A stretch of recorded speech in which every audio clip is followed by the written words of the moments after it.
The maitre d' barely glanced at me before shaking his head. "I'm sorry, madam, but there's no reservation under your name." I blinked, momentarily thrown off. "That's impossible. I was invited to dinner with my husband's family. They should already be here." He gave me a polite but firm smile. "I just checked. There's a reservation for 6 under Morgan Sinclair, but I'm afraid—" A sharp, familiar voice cut through the conversation. "Oh, Claire." Morgan's voice rang out, dripping with amusement. "Did you really think I'd include you in tonight's dinner?" I turned to see my mother-in-law standing just a few feet away, dressed in her usual designer ensemble, her platinum blonde hair perfectly styled. Seated behind her, my husband, Adam, sat stiffly, his gaze darting between us, clearly uncomfortable but saying nothing. Beside him, his sisters, Charlotte and Emma, whispered to each other, smirking. I felt my stomach twist, but I refused to let it show. "I don't understand," I said, my voice calm. Morgan's smile widened. "Oh, sweetheart, I didn't think you'd actually come." She chuckled as if I had done something amusing. "This is a family dinner. A place like this is, well, it's a bit out of your league, don't you think? Maybe a budget restaurant suits you better." Charlotte snickered behind her wine glass. Emma avoided my gaze. Adam, he just sat there, gripping his fork. Silent. I felt the weight of humiliation settle in, the judgment in the air thick enough to choke on. Other guests were beginning to notice, their curious glances flicking toward the unfolding drama. I should have seen this coming. For years, Morgan had made it abundantly clear that I was never good enough for her son. I didn't come from old money like she did. I didn't attend prestigious schools. I wasn't born into their privileged world. From the moment Adam and I got engaged, Morgan had gone out of her way to remind me that I didn't belong. At first, it was subtle.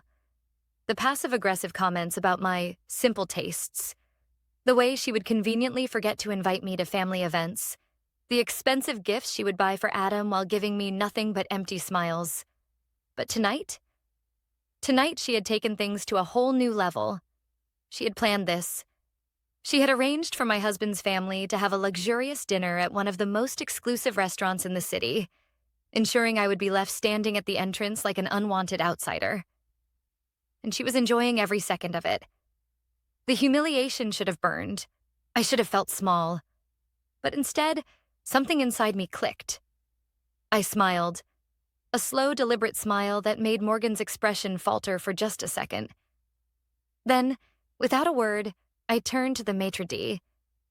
"Would you be so kind as to ask the owner to come out?" I asked, my voice smooth and confident. Morgan let out a laugh. "Oh, please. Do you really think the owner of this place is going to come out here just because you asked?" I turned back to her and met her gaze evenly. "Yes." "Because the owner of this restaurant?" He knew me very well. And in a few moments, my dear mother-in-law was about to learn a lesson she'd never forget. Morgan's smirk didn't waver, but I could see it. The slightest flicker of doubt in her eyes. She had spent years treating me like an outsider. But tonight, she had escalated her little game into outright humiliation. And she had done it in front of my husband, his sisters, and a restaurant full of people. The air around us felt thick, heavy with anticipation as I stood my ground, refusing to let her win. The maitre d' hesitated, clearly unsure whether to humor my request. But before he could respond, a deep voice cut through the tension. "Claire?" I turned just as Daniel Laurent, the owner of this exclusive establishment, stepped into view. A man in his early 50s, Daniel was the definition of refined elegance. Salt and pepper hair, a tailored suit, and the kind of confidence that came with owning one of the most sought-after restaurants in the city. Morgan's eyes widened slightly as she registered the way he looked at me. Not with dismissal, but with genuine warmth. "Daniel?" I greeted, my smile widening. "It's been a while." His gaze flickered over to Morgan, then to Adam and his sisters, before settling back on me. "It has. What brings you here tonight?" I gestured toward the table where my in-laws sat, their expressions shifting from amusement to something far more uncertain. Apparently, I wasn't included in the reservation, I said lightly. A bit of an oversight, wouldn't you say? Daniel's eyes darkened slightly, catching the unspoken subtext in my words. Then, just as quickly, a polite smile curved his lips. That won't do at all, Morgan scoffed, crossing her arms. Oh, please, do you really think this restaurant can just find a seat for her? This is a private dining establishment. You don't just walk in and expect a table. Daniel's expression remained unreadable. You're absolutely right, Mrs. Sinclair, he said smoothly. This restaurant does not accept last-minute walk-ins.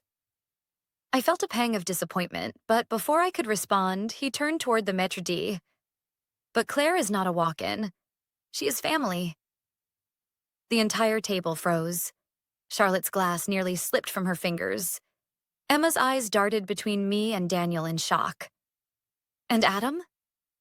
His grip tightened on his silverware, but still he said nothing. Morgan, however, wasn't one to back down easily. She let out a disbelieving laugh. Family? Oh, this is rich. You must be mistaken. Claire is my son's wife, and I assure you she has no connections to— Actually, I interrupted smoothly. Daniel and I go way back. Morgan narrowed her eyes. How? I leaned forward slightly, my voice just loud enough for those at the nearby tables to overhear. Before I married Adam, I used to work in fine dining. And Daniel? He was my mentor. A stunned silence settled over the table. Morgan opened her mouth, likely to protest, but Daniel cut her off with a smile that didn't quite reach his eyes. Claire isn't just some former employee, he said calmly. She trained under me when she was fresh out of culinary school. I personally taught her everything she knows about hospitality and high-end service. She was one of the best students I ever had. Morgan's jaw tightened. This was not going how she had planned. I could see the realization settling in. The fact that, despite all of her efforts to belittle me, I had a past she knew nothing about. A past that now undermined her entire stunt. And I wasn't finished. I turned to the maitre d', still standing awkwardly at his podium. I assume Daniel's word is good enough to find me a seat? The maitre d' immediately straightened. Of course, Miss Claire. I'll have the staff prepare a table right away. Morgan's face turned a shade of red I had never seen before. This is ridiculous, she hissed under her breath. You're telling me she gets special treatment just because she used to work for you? Daniel chuckled. No, she gets special treatment because she earned it. The maitre d' signaled for a waiter, who hurried over and began setting a place at their table, right next to Adam. Oh, I mused, feigning surprise. Looks like there's actually plenty of room after all. Morgan's fingers curled into fists against the tablecloth. This is absurd. I leaned in just slightly, lowering my voice so that only she could hear. What's absurd is that you thought you could humiliate me and get away with it. Her nostrils flared. You're being dramatic. I shrugged. I'm just enjoying dinner with my family. Isn't that what you wanted? Before she could snap back, Daniel patted my shoulder. I'll have the chef send over something special for you, Claire. Morgan nearly choked. Something special? Daniel smiled. On the house, of course. Morgan was seething now, but there was nothing she could do. Adam, still silent, reached for his drink. But I caught the flicker of something in his expression. Was it relief? Embarrassment? Shame? I wasn't sure. But what I did know was that this dinner had just begun. And Morgan Sinclair? She was going to regret ever thinking I could be dismissed so easily. The waiter placed a freshly polished silver plate in front of me, followed by an elegant amuse-bouche. Something delicate, artfully arranged and entirely complimentary, courtesy of Daniel. Morgan's expression? Pure unfiltered rage. Oh, I murmured, picking up my fork and slicing through the dish with practiced ease. This looks incredible. I took a bite, savoring it. Not just the taste, but the deliciously tense silence that followed. Across the table, Charlotte and Emma exchanged wary glances. Adam still hadn't said a word. choosing instead to stare at his wine glass as if it held the answers to his problems. Morgan, however, wasn't the type to accept defeat gracefully. She took a slow sip of her own wine before placing the glass down with a little too much force. "Well," she said, forcing a tight smile, "I suppose it's only natural that someone like you would know people in hospitality." I arched a brow. "Hospitality?" Morgan waved a hand, feigning politeness. "You know, service industries, waiting tables, kitchen work. Not exactly the kind of careers we're accustomed to in this family." Ah, there it was. The real reason she had orchestrated this entire charade. It wasn't just about excluding me from dinner.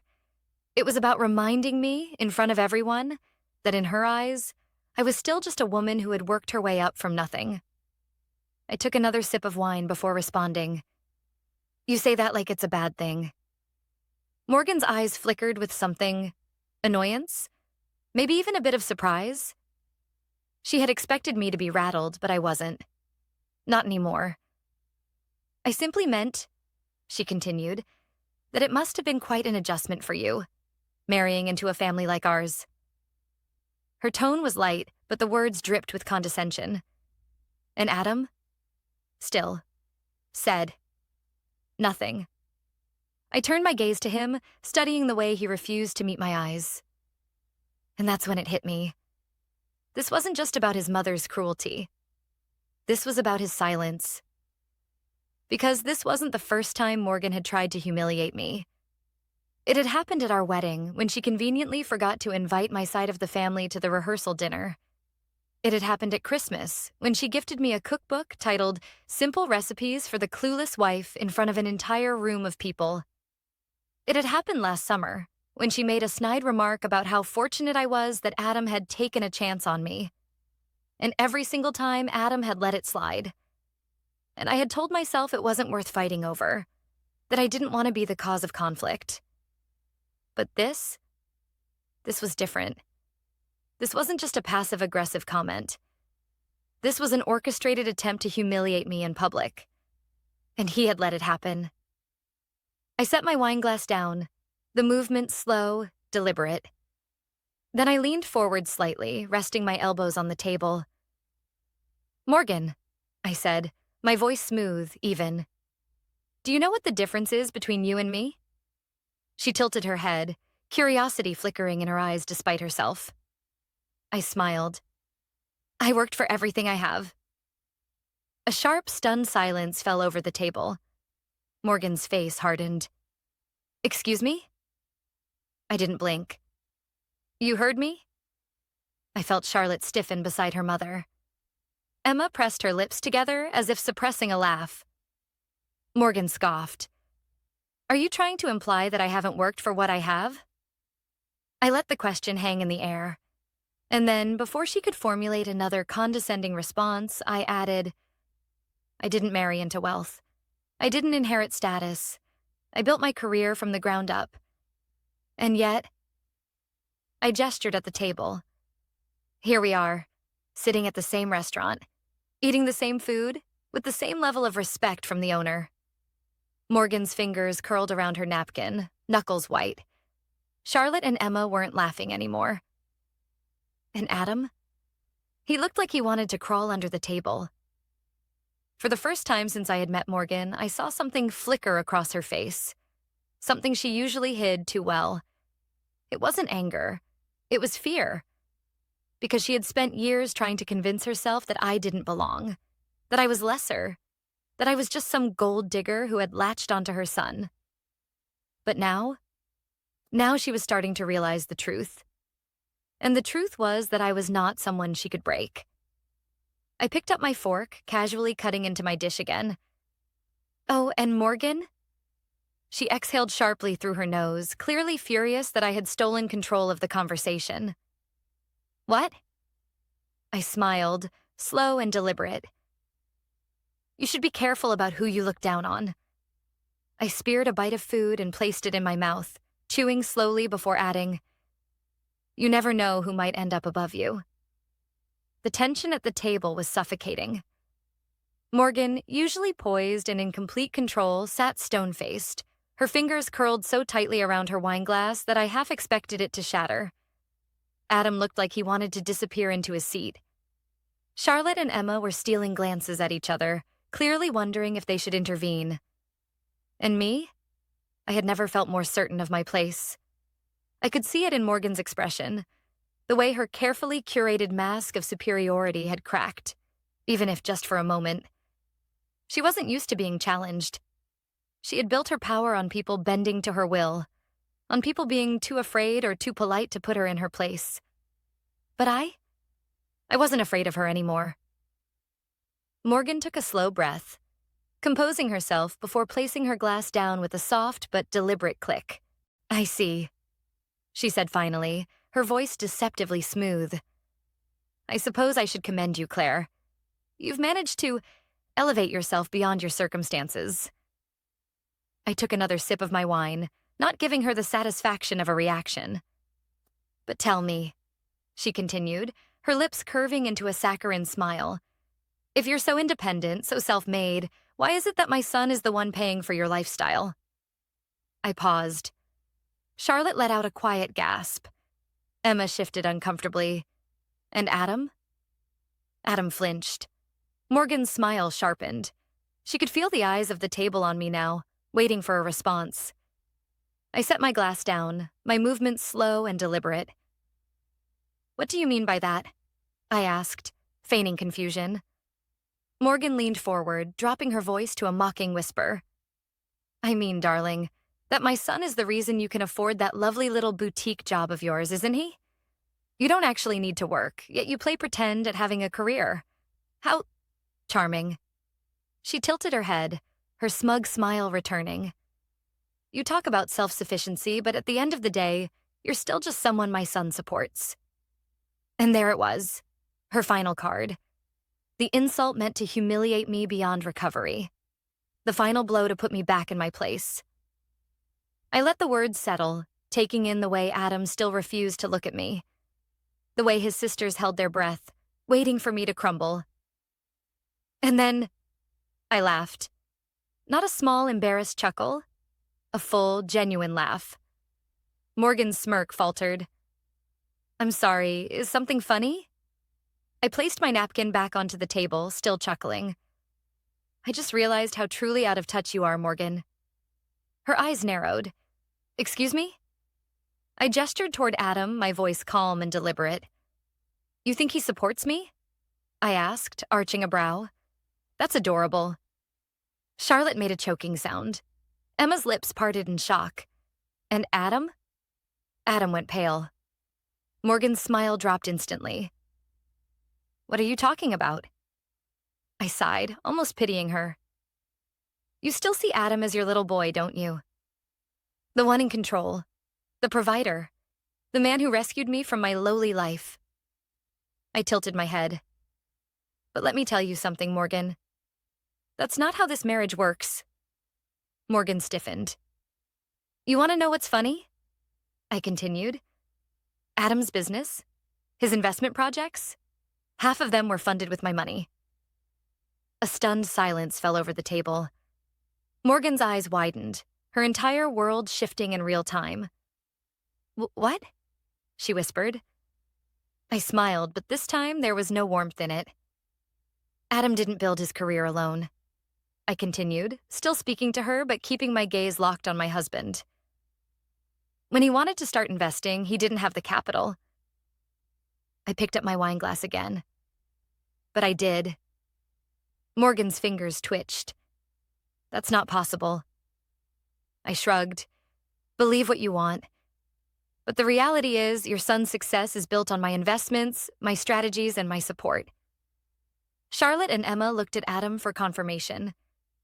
But Adam, still silent, still frozen in place. I shook my head. "You think you can humiliate me by painting me as some dependent little housewife?" That's laughable. Because the truth, Morgan? Adam needs me far more than I need him. Morgan's face turned a deep shade of red. I leaned back, crossing my arms. "You spent all these years trying to make me feel like I don't belong. but I've been the one keeping this marriage, and by extension, your precious family name, afloat. Emma looked like she was about to pass out. Charlotte? Completely speechless. And Adam? Adam finally opened his mouth. Claire, he croaked. Maybe we should... I held up a hand, cutting him off. No, Adam, I said, my voice firm. You don't get to... Maybe we should me right now. Not after you sat here in silence while your mother tried to humiliate me. Morgan looked at him now, realizing for the first time that her son, her golden boy, was completely spineless. And suddenly, she didn't look as proud of him anymore.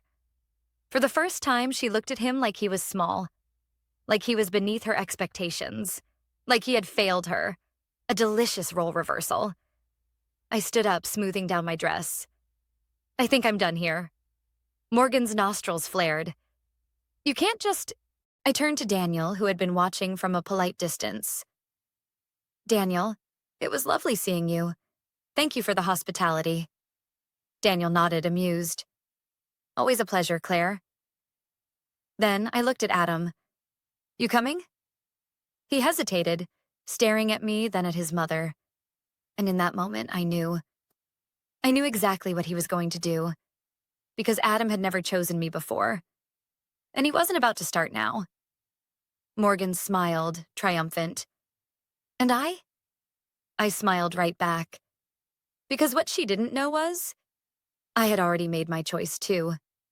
And soon, she was going to regret ever trying to put me in my place. Because I was about to show her, and Adam, exactly how powerful I really was. Adam didn't follow me. I hadn't expected him to. As I stepped outside the restaurant, the cool night air brushed against my skin, but I barely felt it. My mind was sharp, clear. This dinner had been a long overdue wake-up call, a moment of truth that had been years in the making. And now, it was time to act. I pulled out my phone, my fingers steady as I typed a message. Me. We're moving forward. Initiate the process first thing tomorrow. Within seconds, the response came. Attorney. Understood. You'll have the first draft of the divorce settlement by noon. I exhaled slowly, staring at the screen. Divorce. The word didn't scare me. What scared me was how long I had ignored the truth.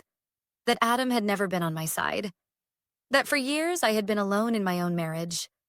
But not anymore. Tonight had been the final push I needed. And Morgan? She had no idea just how thoroughly I was about to upend the life she had worked so hard to control. I arrived home before Adam, which gave me just enough time to do what needed to be done. First, I walked into the home office, the one that Adam used for his investments. And I opened the safe. The passcode? He had never changed it. A mistake. Inside were all the financial documents, bank statements, investment portfolios, business agreements, and the one I was most interested in. The contract that tied his most lucrative investment to my initial funding. I picked it up, scanning the familiar legal jargon. This was the document that proved I was the financial backbone of his entire empire. Morgan thought her son was the great businessman of the family. But without me, he was nothing. I took a quick photo of the contract, then placed it back exactly where I found it. There was no need to take it, not when I already had what I needed. Next, I went to the bedroom. I pulled out a suitcase and began packing. Not in anger, not in haste, but in absolute clarity. This wasn't an emotional decision. This was a calculated departure. By the time Adam walked through the front door, I was sitting on the couch, suitcase by my side, waiting. He paused in the doorway, staring at me like he wasn't sure if he had come home to the right house. Claire? I tilted my head. Took you long enough. His eyes darted to the suitcase, his breath catching. What are you doing? I stood up, calm and controlled. Leaving. Adam's mouth opened slightly, but no words came out. You made your choice, Adam, I said smoothly. Back there at the restaurant. When your mother humiliated me, again, and you just sat there. His jaw tensed. I was trying to keep the peace. I laughed. Peace? Adam, your mother planned this entire dinner to embarrass me. She booked a table and left me off the reservation on purpose. She insulted me. She tried to make me feel like I didn't belong. I stepped closer, watching him shrink slightly under my gaze. And you let her. Just like you always do. He rubbed the back of his neck, clearly flustered. It's complicated, Claire. You know how she is. I let out a breath. No, Adam. It's simple. You're weak. His eyes snapped to mine, offended. But it was the truth. You've spent our entire marriage letting your mother dictate how you treat me. I was patient, Adam. I gave you so many chances. But tonight? I shook my head. Tonight, I finally saw you for what you are. Adam swallowed hard. Claire, let's just talk about this. I sighed. That's the problem, Adam. There's nothing left to talk about. I picked up my suitcase and brushed past him. And then, just as I reached the door, I'll fight you on this. I turned. What? Adam's face had darkened, his voice low. If you think you're walking away from this marriage with half of everything, you're mistaken. I stared at him for a moment before smiling. Oh, Adam, I said softly. You really should read your own contracts more carefully. Confusion flickered across his face. What? I cut him off. You wouldn't even have half of what you own if it weren't for me. You used my money to build your investments. And guess what? I let the moment hang. I have all the paperwork to prove it. His face drained of color. I stepped closer, lowering my voice. I let you borrow my money, Adam. I let you build something with it. But now? I smiled. Now I want it back. Adam staggered back a step, the reality hitting him all at once. He thought he could threaten me? He had no idea who he was dealing with. Adam stood frozen in the doorway, his face pale, his jaw clenched. I could see the exact moment the realization hit him. That I wasn't just leaving him. I was taking everything he thought he controlled. He opened his mouth, probably to argue, to beg, to try and manipulate me like he always had. But I didn't give him the chance. I'll be staying at the penthouse, I said, adjusting the strap of my bag over my shoulder. His brows furrowed. What penthouse? I smiled, tilting my head slightly. Oh, Adam, the one you think you own. I watched as confusion turned into horror. The downtown penthouse? He asked, voice uneven. The one I bought under my name? Yes, I said smoothly. I had my lawyer review the ownership documents earlier today. It was never yours, Adam. His nostrils flared. You wouldn't... I already did. I reached into my bag and pulled out an envelope, tossing it onto the counter. He hesitated before opening it, his eyes skimming over the legal document inside. His hands shook. This... He swallowed. This says you own 51% of my investment firm. I nodded. Correct? His breathing turned shallow. That's impossible. I shrugged. Not really. I was the initial investor, remember? I never transferred ownership over to you. You just assumed I did because, well, you never actually read the contracts, did you? I watched as panic took over his features, his mind racing, probably wondering how the hell he had let this happen. Claire, he said, voice tight, you can't just take this from me. I smiled. I'm not taking anything. I already own it. He staggered back, gripping the counter. This was the man who had let his mother humiliate me, who had sat there in cowardly silence while she tried to strip me of my dignity. Now he was the one powerless. I don't understand, he muttered. Why? Why are you doing this? And for the first time in years, I felt completely, undeniably free. Because, Adam, I said, I finally see my worth.